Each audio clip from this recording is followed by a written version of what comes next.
Hello and welcome to Working Historians, a podcast series where we discuss what historians do with their lives. I am Rob Denning, Associate Dean for Liberal Arts for Southern New Hampshire University's online history programs. Today I am rebroadcasting another episode of the Passion and Practicality podcast feed, where David Buresh, a career services specialist at SNHU, spoke with Jazlyn Sanderson, the director of the Museum of Native American History in Bentonville, Arkansas. In this interview, David and Jazlyn discuss how to enter the museum field, internship opportunities in the museum, and ways to make yourself stand out in the museum field. This episode was originally broadcast on the Passion and Practicality podcast feed on June 9th, 2023.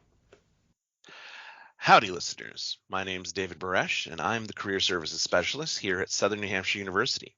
Today, we will be speaking with Jazlyn Sanderson, the Director of the Museum of Native American History in Bentonville, Arkansas. Howdy, Jazlyn. Hi, David. Thanks for having me. Thank you for coming out. Today, Jazlyn will be giving us some background on the Museum of Native American History, as well as her own career path, and how her degree informs the work she does every day. So, thank you for joining us. And if you would, please introduce yourself, your background, anything you would like to share regarding the Museum of Native American History. Of course. So my name is Jazlyn Sanderson. Kind of a local here to Northwest Arkansas. And I went to the University of Arkansas and got my bachelor's in art history with a minor in history. So I'm pretty familiar with this career path, and I know art history is not the same as history, but we've got some similarities there.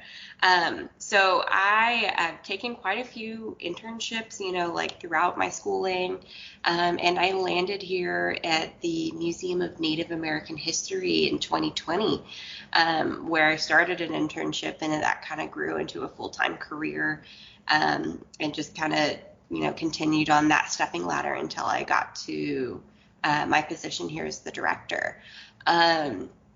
But a little bit about the Museum of Native American History. So we tell the story of 24,000 years of both North America and South American history. And we have over 10,000, authentic artifacts to tell it. So it's a very visual story. You're greeted at the door by a 10,000-year-old woolly mammoth named Tusker who yells at you, and it's pretty awesome. But we kind of end our story in the 1920s and 1940s with, some beautiful Osage dresses. But then we kind of continued the story in our gift shop, where we highlight modern day Indigenous artists, everything from pottery to gorgeous jewelry and art prints, T-shirts and stickers, and it's pretty great to work here and continue sharing the legacy of all these amazing cultures that are home here. So yeah, that's a little bit about me and where I work.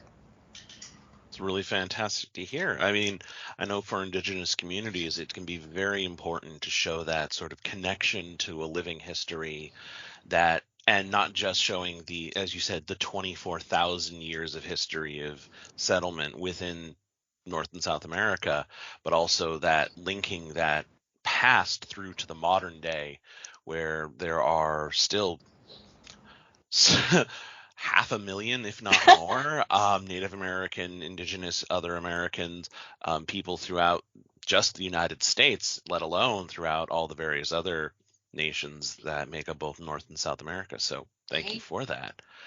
Now then, to dive into some questions relevant to our listeners, not that those aren't relevant to our listeners, but also specific to the subject of today's podcast. So what are some of the skills that you think are most important for people with liberal arts degrees to have when they're entering the professional field, such as you would? I would definitely say flexibility and patience, because I think a lot of us kind of go into fresh out of school, they go into some sort of job with this expectation of this is exactly how it's done and how I expect it to go. And that's almost never the case. You kind of have to be flexible with what comes to you, what opportunities come, and how your day plays out. Because, I've seen it, even in the interns that come here at the museum, where they expect it to go one way and we need them to, complete a completely different task than what they thought. But I mean, there's learning experiences in whatever, you're going to, whenever you're first entering the career field. I think definitely with your background, as you said, the art history degree, and now you're the director of a history museum with a lot of art and artifacts in it still, but that sort of flexibility and patience really does show off in your own story. You did call out interns at your own museum. What are the roles that you see people with liberal arts degrees have in your organization? And also outside of your organization, what roles do you really see as being good opportunities there? Yeah, so interns coming into our spaces, we kind of have two different paths, and liberal arts degrees kind of fit both of them. One could be helping with like the curatorial side of managing, the archives and help preserving the art and artifacts within these walls. And then the other side would be the upkeep of like social media and, maybe dealing with the library or doing some research for our online blog or different things like that. So it's a little bit more, like research and writing and creativity versus the like hands-on experience of dealing with the artifacts and their files and archives. So, but liberal arts degrees kind of fit both of them, which is pretty awesome. Completely agree with you on there. As being a liberal arts major myself, definitely do appreciate that. And again, one of those things, that I think every liberal arts student has to deal with is people trying to tell them how to find work in spite of their degree. So with that being said, I would like to put it as, where do you see the strengths of having a history degree is for students entering the professional field, rather than looking for work in spite of their degree? Where does their degree help them be better at entering the professional field?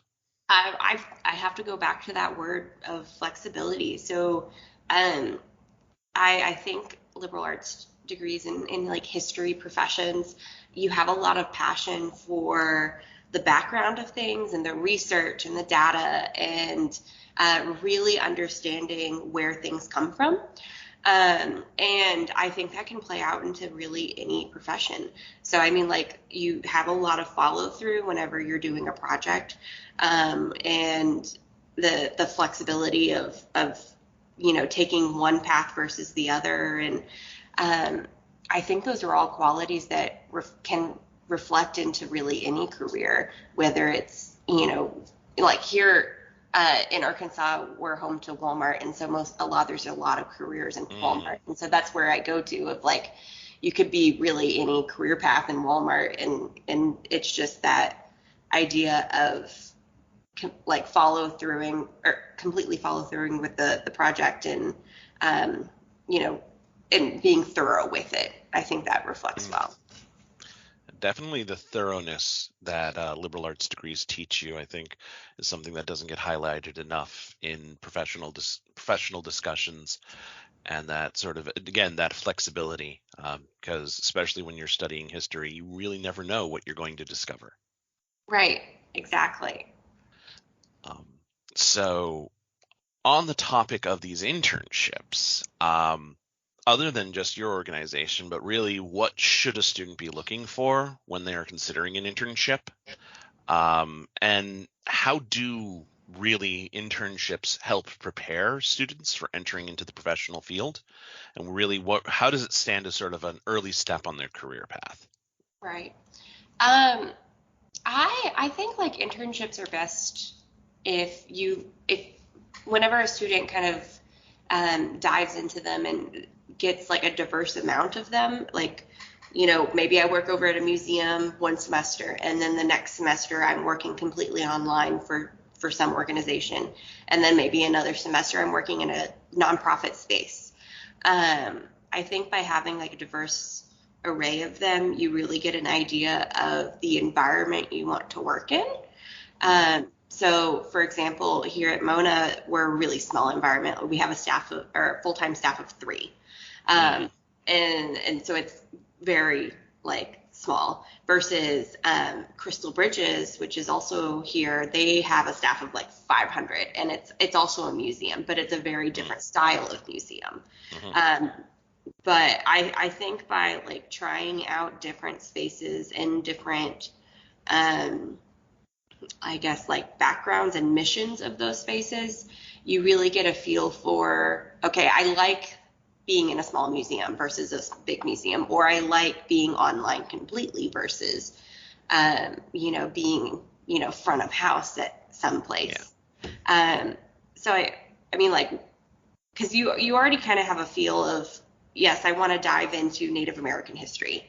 I know that fact, but by actually trying out the organization, you get a completely different side of it. Makes absolutely perfect sense there.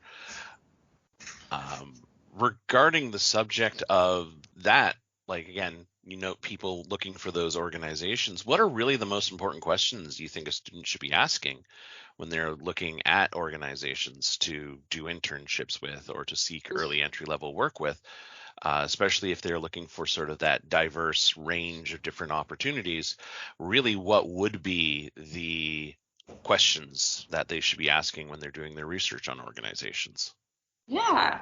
I guess like asking them, what the day-to-day looks like, because even in a larger organization, they have very different styles of working from department to department.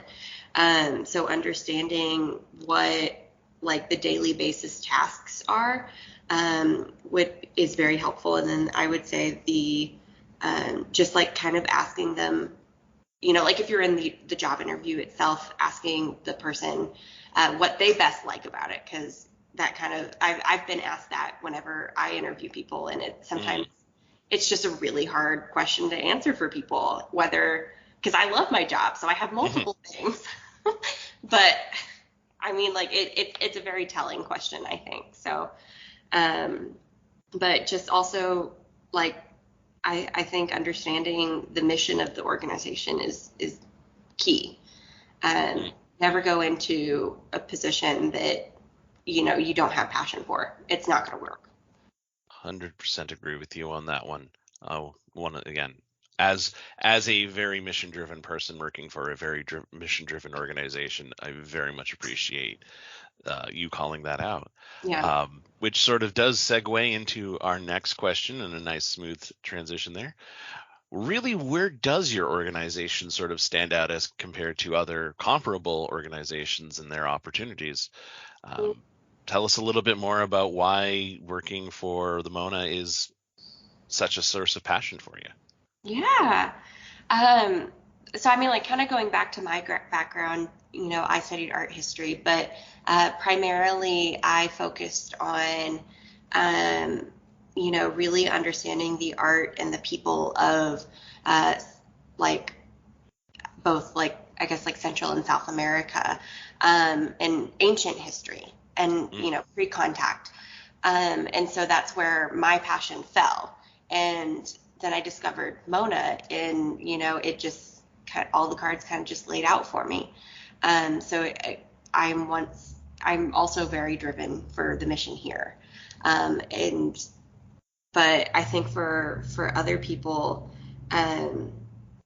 it's if you're coming here as an intern, I think we've got the advantage of being smaller, and having that hands-on, that very intimate experience of like learning with these art and artifacts and learning the stories behind them. You don't get that if you're working for a larger organization. You don't get that special attention or that moment to shine where I'm working on a project and it's really considered my project rather than the whole department's project or whatever. And so I think that's like kind of an advantage of us is we have like a very specific mission and with a small team, and it, people can really shine whenever they're driven to really like make that mission happen. So that's really great. Thank you. yeah. Finally, was there any subject that we haven't touched on yet that you think would really be of use to our history students and other liberal arts students? Anything you think that they should be aware of, should know about, and talk about as they enter into the professional world? I think like perseverance is always, a key. I know that not everybody is lucky as me to really like find something, like first off right out of college. And so just, keeping at it and really trying to find the right spot, I think is key, because I know that that's pretty hard for a lot of liberal arts students. So I definitely think perseverance is one of it is a strength that definitely should be called out. So thank you for that. yeah. And with that, let's bring this wonderful little conversation to a close. Thank you very much for your time today, Jazlyn. Yeah, thank you. It's been a pleasure. All right. Yeah, it has been an incredibly pleasurable conversation. So, once again, my name is David Buresh with Southern New Hampshire University, and you have been listening to Passion and Practicality, a liberal arts podcast. Good luck and have a great day. And thank you all for joining us today.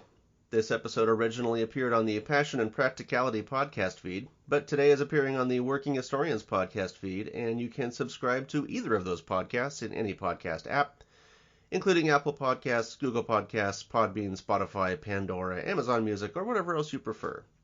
That way you won't miss any episodes and you'll continue to hear about the other cool stuff that historians do with their lives.